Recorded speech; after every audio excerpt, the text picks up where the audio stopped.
사랑하는 보아배 성도님들 반갑습니다. 코로나 시대 5월 가정의 달을 우리는 은혜 가운데 보내고 있습니다. 어른들에게는 불면증이 많습니다. 그 이유가 무엇인가 하면 걱정과 염려로 인해 찾아오는 것 같습니다. 그런 반면에 어린이들에게는 불면증이 없습니다. 생각이 단순하고 복잡한 꼼수로 삶을 꾸리지 않기 때문입니다. 그리고 삶을 스스로 책임질 필요도 없기 때문입니다. 우리 부하배 성도님들, 하나님 나라는 복잡하고 혼란스러운 나라가 아니라는 사실을 잘 알고 있을 거예요. 우리 부하배 식구들도 어린아이와 같이 단순하고 복잡한 꼼수로 삶을 꾸리지 않고 오히려 하나님께 내어 맡기는 건강한 믿음의 소유자로 승리하기를 간절히 축복합니다. 자, 이제 온라인 구약 성경 공부 21과를 함께 보도록 하겠습니다. 다 같이 사도신경으로 신앙을 고백합니다. 전능하사 천지를 만드신 하나님 아버지를 내가 믿사오며 그 외아들 우리 주 예수 그리스도를 믿사오니 이는 성령으로 잉태하사 동정녀 마리아에게 나시고 본디오 빌라도에게 고난을 받으사 십자가에 못 박혀 죽으시고 장사한 지 사흘 만에 죽은 자 가운데서 다시 살아나시며 하늘에 오르사 전능하신 하나님의 우편에 앉아 계시다가 저리로서 산자와 죽은 자를 심판하러 오시리라.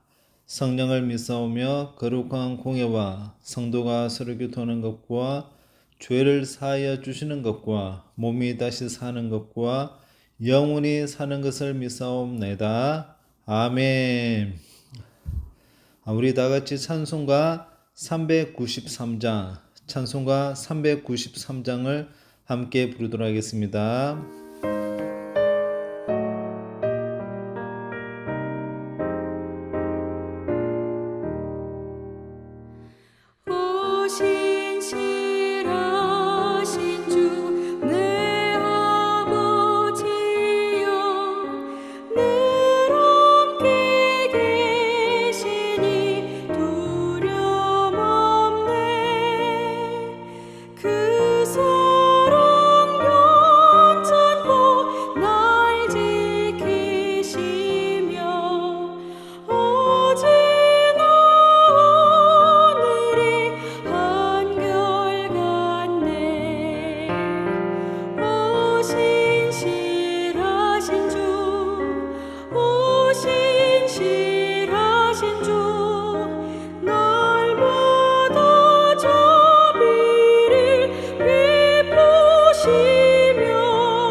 이번 주 구약 성경 본문은 구약 성경 잠언 10장 18절에서 32절.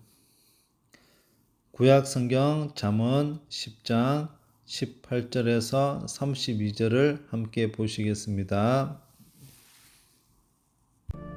미움을 감추는 자는 거짓된 입술을 가진 자요 중상하는 자는 미련한 자이니라.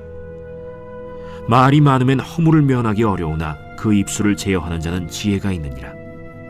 의인의 혀는 수는 것 같거니와 악인의 마음은 가치가 적으니라. 의인의 입술은 여러 사람을 교육하나 미련한 자는 지식이 없어 죽느니라. 여호와께서 주시는 복은 사람을 부하게 하고 근심을 겸하여 주지 아니하시느니라. 미련한 자는 행악으로 낙을 삼는 것 같이 명철한 자는 지혜로 낙을 삼느니라. 악인에게는 그의 두려워하는 것이 임하거니와 의인은 그 원하는 것이 이루어지느니라. 회오리 바람이 지나가면 악인은 없어져도 의인은 영원한 기초 같으니라. 게으른 자는 그 부리는 사람에게 마치 이의 식초 같고 눈의 연기 같으니라. 여호와를 경외하면 장수하느니라. 그러나 악인의 수명은 짧아지느니라. 의인의 소망은 즐거움을 이루어도 악인의 소망은 끊어지느니라. 여호와의 도가 정직한 자에게는 산성이요 행악하는 자에게는 멸망이니라. 의인은 영영이 이동되지 아니하여도 악인은 땅에 거하지 못하게 되느니라. 의인의 입은 지혜를 내어도 패역한 혀는 배임을 당할 것이니라. 의인의 입술은 기쁘게 할 것을 알거늘 악인의 입은 패역을 말하느니라. 오늘 온라인 구약 성경 공부 주제는 슬기로운 신앙생활 3, 성실한 지혜입니다. 첫 번째 문제에 어떤 말을 하는지 보면 어떤 사람인지 알 수 있습니다. 방괄로 1번에 어리석은 자의 입술에서 드러나는 가장 큰 특징은 무엇입니까? 자, 어리석은 자의 특징은 이 거짓과 무절제한 삶을 살아가게 된다는 것입니다. 우리가 말을 할 때 날마다 성령의 통제를 받으며 말을 할 수 있어야 합니다. 말을 할 때 성령의 통제를 받지 않으면 어떻게 되는가 하면 본문 18절에 미움을 감추는 자는 거짓된 입술을 가진 자요 중상하는 자는 미련한 자이니라. 그러니까 어리석은 자의 입술에는 또 어떠한 말이 있는가 하면 잠언 4장 24절에도 보면 구부러진 말을 내 입에서 버리며 비뚤어진 말을 내 입술에서 멀리하라. 또 잠언 18장 16절에 미련한 자의 입술은 다툼을 일으키고 그의 입은 매를 자청하느니라. 우리가 이런 말을 많이 들었잖아요. 매를 번다는 말 들어보셨잖아요. 말 한마디로 천냥빚도 갚을 수 있지만 이 말 한마디에 매를 버는 사람들이 굉장히 많이 있습니다. 어리석고 미련한 자의 말에는 이처럼 매로 들게 된다는 것입니다. 본문 18절 하반절에 중상하는 자, 우리가 보통 중상모략이라는 말이 있잖아요. 없는 말을 지어내어서 이 상대방의 인격을 깎아내리거나 또는 다른 사람들에게 거짓된 소문을 퍼뜨려서 그것이 마치 진짜인 것처럼 믿게 하는 그런 사람들의 말들은 사람을 죽이는 독이라고 말할 수 있습니다. 다시 말해서 상대방에게 혐오의 대상이 될 수 있다는 것입니다.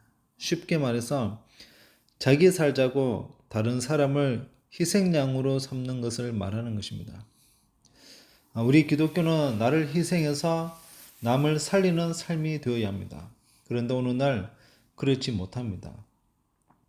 다른 사람을 희생시켜서 자신은 위기에서 빠져나가고 자신만 살면 된다는 식으로 살아가는 것은 타인에게 혐오의 대상이 될 수밖에 없는 것입니다. 자신이 쌓아올린 명예와 권력을 빼앗기지 않으려면 다른 사람을 희생시켜야 하는 거예요. 굉장히 잘못된 삶이죠.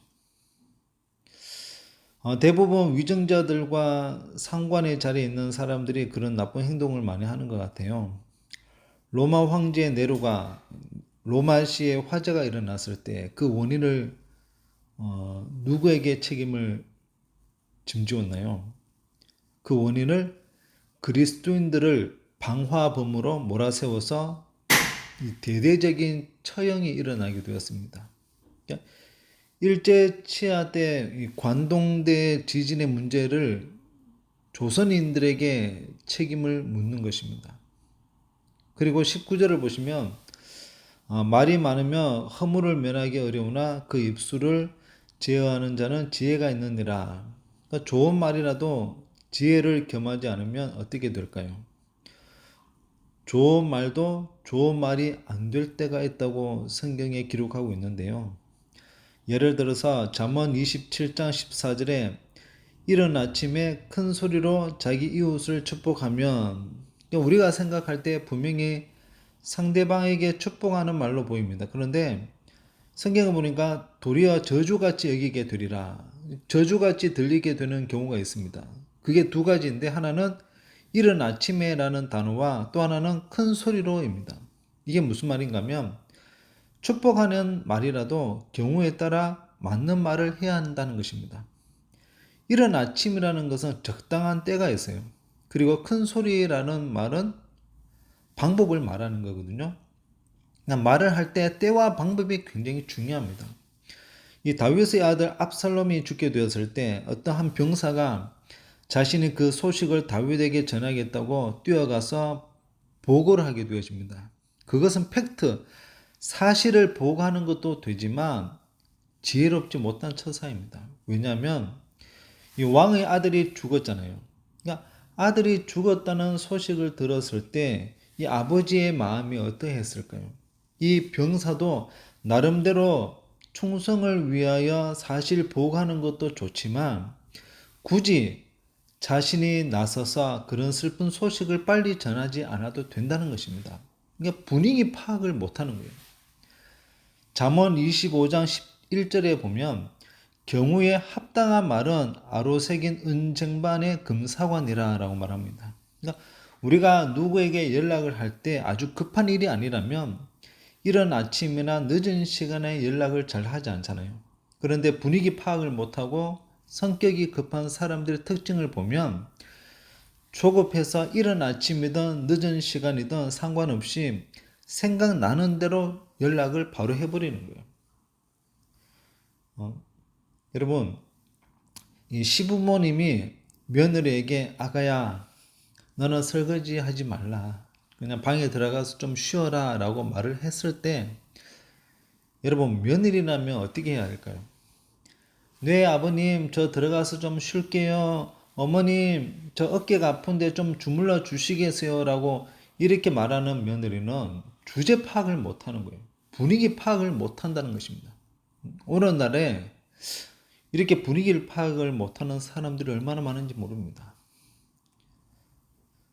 방갈로 2번에 의인과 악인은 그 말과 마음에 있어 어떤 차이를 보입니까?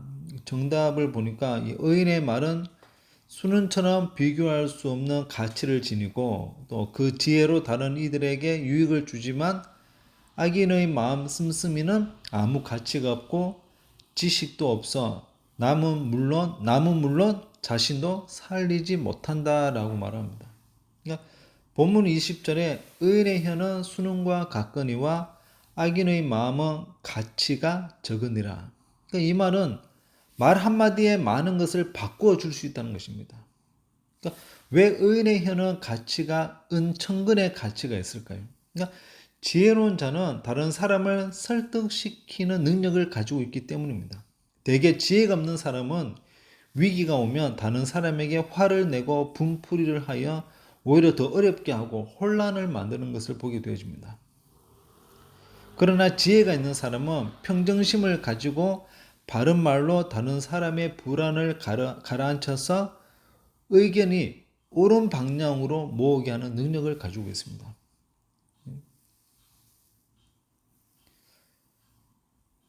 여러분, 타는 말이 흥분해서 날뛰게 되면 아무도 그 말을 진정시키지 못합니다. 그러나 그 말에 대하여 잘 아는 조련사가 말을 달래고 또 말 위에 올라타서 재갈을 당기면 흥분하면서 날뛰던 말도 잘 진정시켜서 원하는 방향으로 가게 한다는 것입니다. 그러니까 의인의 말이 천은과 같다고 하는 것은 사람들이 그 사람의 말을 믿을 수 있기 때문에 위기 때에도 뭐예요? 믿고 따르게 된다는 것입니다. 그리고 21절에 의인의 입술은 여러 사람을 교육하나 미련한 자는 지식이 없어 죽느니라. 여기 교육한다는 이 말은 가르치는 그런 의미가 아니라 원어적 의미를 보면 여러 사람을 먹인다 그런 의미거든요. 그러니까 양식을 먹이다, 밥을 먹이다. 다시 말해서 의인의 입술은 다른 사람들이 들었을 때 만족함을 준다는 것입니다. 그러니까 의인의 입술로 말미암아 기분이 좋아지고 생명을 느끼고 축복을 통해서 다시 한번 영적으로 살아나는 것. 그럴 때 여러 사람을 교육한다라는 그런 말입니다. 그러니까 의인은 하나님 말씀으로 잘 연단을 받았기 때문에 결정적인 순간에 많은 사람들에게 만족함을 주는 놀라운 능력을 발휘하기도 합니다. 미련한 자는 하나님 말씀을 듣는 그 마음의 자세가 없기 때문에 결정적인 위기에도 하나님 말씀에 순종하지 않습니다. 그래서 공동체를 더 위기에 빠뜨릴 수 있음을 기억해야 합니다. 방관로 3번을 보면 이 의인과 악인은 그 말에 있어서 어떤 결실과 결말을 맺습니까? 정답은 뭐라고 말합니까?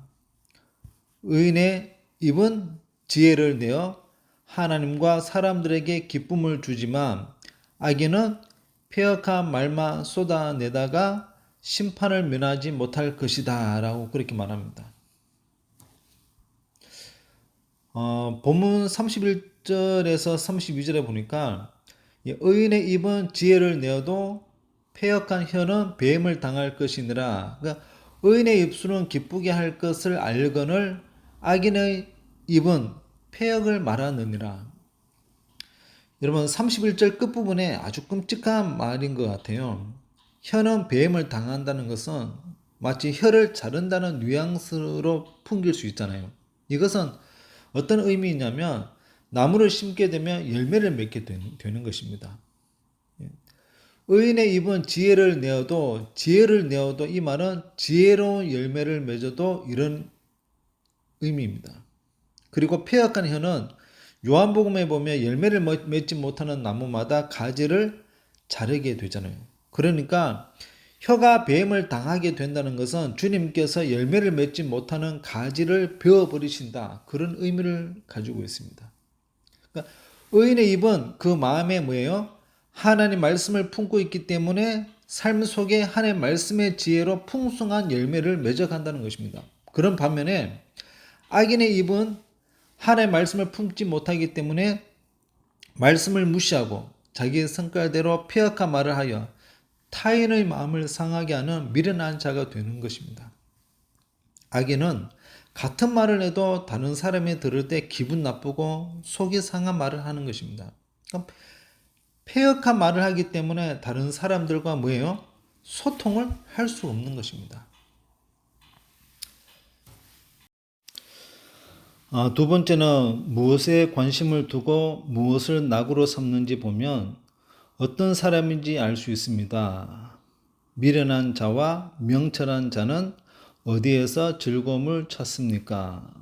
정답은 이 본문 23절에 나와 있듯이 미련한 자는 행악으로 낙을 삼고 명철한 자는 지혜로 낙을 삼는다라고 말합니다. 미련한 자, 즉 하나님 말씀을 모르는 자와 다른 사람의 것을 빼앗거나 남을 물어뜯는 방식으로 성공하려고 하는 사람들이 굉장히 많이 있습니다. 그런데 이런 사람은 나중에 남을 물어뜯으면 언젠가는 자신에게도 더 강한 자에게 물어뜯길 수 있다는 사실을 전혀 모르고 있습니다. 우리는 이것을 보통 부메랑이라고 말할 수 있는데 이런 사람이 높은 자리에 올라가게 되면 자신을 과시하여 다른 사람들을 괴롭히면서 살아가고 있습니다. 그러니까 명철한 자는 남의 것을 빼앗아서 성공하는 것이 아니라 하나님께서 주신 말씀으로 축복의 열매를 맺어 성공을 하여 하나님께 영광을 돌리며 살아가게 된다는 것입니다. 그래서 우리 그리스도인들에게 있어서 가장 큰 무기는 무엇입니까? 하나님 말씀을 지혜로 삼는 것이 바로 능력이 되는 것입니다. 24절에서 25절에 보면 악인에게는 그의 두려워하는 것이 임하거니와 의인은 그 원하는 것이 이루어지느니라. 그러니까 회오리 바람이 지나가면 악인은 없어져도 의인은 영원한 기초 같으니라.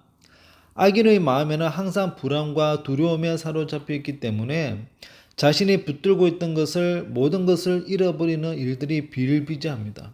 이 세상의 복은 잠깐 우리 인생을 불편하지 않도록 도움은 줄 수 있을지 몰라도 그것을 움켜쥐게 되면 어느 순간에 무너질 수 있다는 것을 우리는 명심해야 합니다. 예수님께서 집을 지을 때 이 바닥부터 짓는다고 말하잖아요. 기초죠. 집을 지을 때 기초는 뭐예요? 바닥입니다. 그러니까 바닥이 튼튼해야 집이 흔들리지 않는 거예요. 의인에게는 하나님의 비전이 나의 비전이 되는 것입니다. 그런 그런 비전을 품으니까 이루어지는 것이죠. 예수님의 성품이 내 인격이 되고 성령님의 권능이 내 능력이 되는 것입니다. 주님과 동행하는 삶을 살아가기 때문에 하나님의 뜻대로 다 이루어지는 것입니다. 왜냐하면 하나님이 원하시기 때문입니다. 그리고 사람들에게 거부당하지 않고 즐겁고 기쁜 것입니다. 그러나 악인에게는 나쁜 짓만 하기 때문에 상대방에게 뭐예요? 민폐가 되어서 그 사람 곁에 사람들은 가지 않습니다. 세 번째는 게으름은 작고 가벼운 문제가 아닙니다. 본문은 게으른 사람을 무엇에 비유합니까? 본문 26절의 정답을 말하고 있는데 이것은 이에 식초 같고 눈에 연기 같은 손해와 고통만 주는 성가신 존재에 비유하고 있습니다. 여러분, 레몬을 먹으면 이가 시다고 말하잖아요. 그리고 바람이 불 때 이가 시리다고 말하잖아요. 그러니까 눈에 연기 같으니라. 여러분, 통 삼겹살을 먹으려면 장작 불을 피웠는데 연기가 나잖아요. 그러면 그 연기가 나에게 오면 눈이 매워서 눈물이 나잖아요. 너무 싫은 것입니다.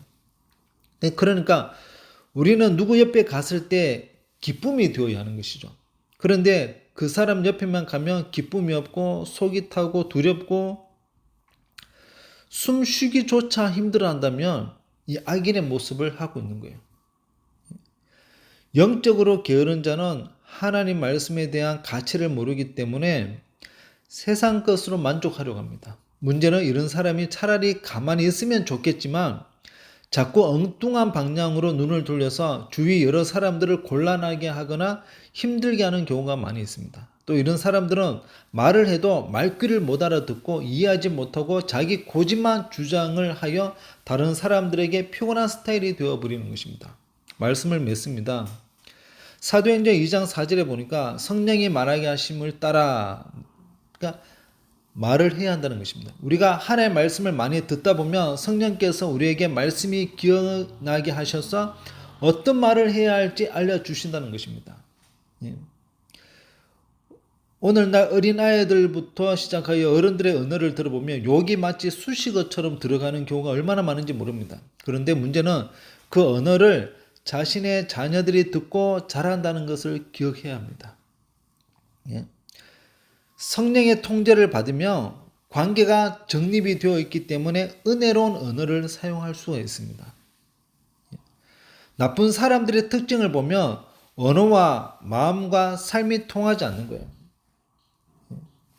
오늘 여기 이 말씀을 듣고 있는 우리 사랑하는 우리 보아배 식구들, 우리의 입술에는 복이 나오는 말이 있고 독이 나오는 말이 있습니다.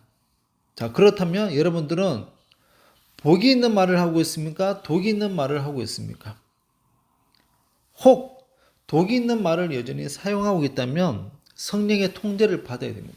성령의 통제를 받으면 우리의 입술에서 복된 말을 함으로 말미암아 우리는 서로 아름다운 관계를 계속해서 맺어가게 될 줄 믿습니다. 그렇게 살아가는 지혜로운 성도님들 꼭 되기를 간절히 축복드립니다. 할렐루야, 아멘. 이 시간 우리 함께 중보 기도합니다. 하나, 코로나19로 가정과 직장, 삶의 일상과 기쁨을 잃어버린 구역 식구들의 상한 마음과 10년 가운데 하늘의 위로와 회복의 은혜를 내려 주옵소서. 둘, 백신과 치료제가 부작용 없이 원활하게 공급이 되게 하시고 집단 면역이 형성되어 코로나 사태가 속기 종식이 되어 더욱더 건강한 신앙생활을 할 수 있게 하옵소서. 셋, 가정의 달 5월을 은혜 가운데 보내고 있는데 우리 가정이 하나님께 감사가 넘치게 하시고 서로를 사랑으로 돌보고 서로 살리는 복된 말을 하면서 살게 하옵소서. 넷, 노약자들과 만성 질환을 앓고 있는 환우들의 회복과 취업난과 코로나 사태로 이중고를 겪고 있는 부합의 성도들이 새 힘과 산 소망으로 살아갈 수 있게 하옵소서. 다섯, 담임 목사님 목양의 성령의 기름 부으심과 신유와 말씀의 은사를 더 풍성하게 하셔서 부합의 공동체가 날마다 살아 숨쉬는 기쁨의 믿음 생활을 할 수 있게 하옵소서. 여섯, 5월 23일 3부 예배 시에 가정의 달 음악회가 있는데 복음 가수 전용대 목사님 찬양 간증 집회를 통해 온 성도들이 위로와 믿음의 진보가 일어나는 믿음의 역사를 있게 하옵소서. 다 같이 하시면서 오직 그가 하시나니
내가 정금같이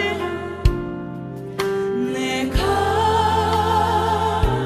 정금같이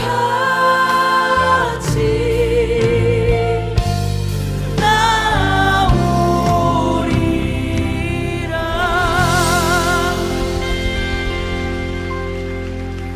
하나님 아버지 감사합니다. 오늘도 저희들이 잠언 10장의 말씀을 통해서 은혜 받게 하심을 감사합니다. 성령께서 저희들의 입술을 지켜주셔서 날마다 성령의 통제를 받으며 바른 말을 사용할 수 있는 지혜를 허락하여 주옵소서.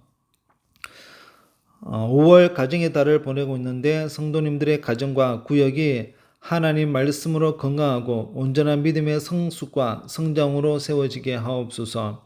성도님들이 서로 대화를 할 때 경청하는 것을 즐거워하게 하시고 서로 덕이 되지 않는 말에는 침묵하는 지혜를 배우게 하옵소서. 담임 목사님 영육간의 강건함과 하나님 말씀을 전하실 때 그 입에 권세를 주장하여 주셔서 부합교회가 아름답게 잘 성장하는 은혜가 있게 하옵소서. 모든 구역 식구들 간에 자주 연락을 주고받으면서 성령의 교통하심과 서로 사랑의 관심으로 대화하는 삶을 살게 하옵소서. 모든 것을 믿사오며 예수님 이름으로 기도드립니다. 아멘.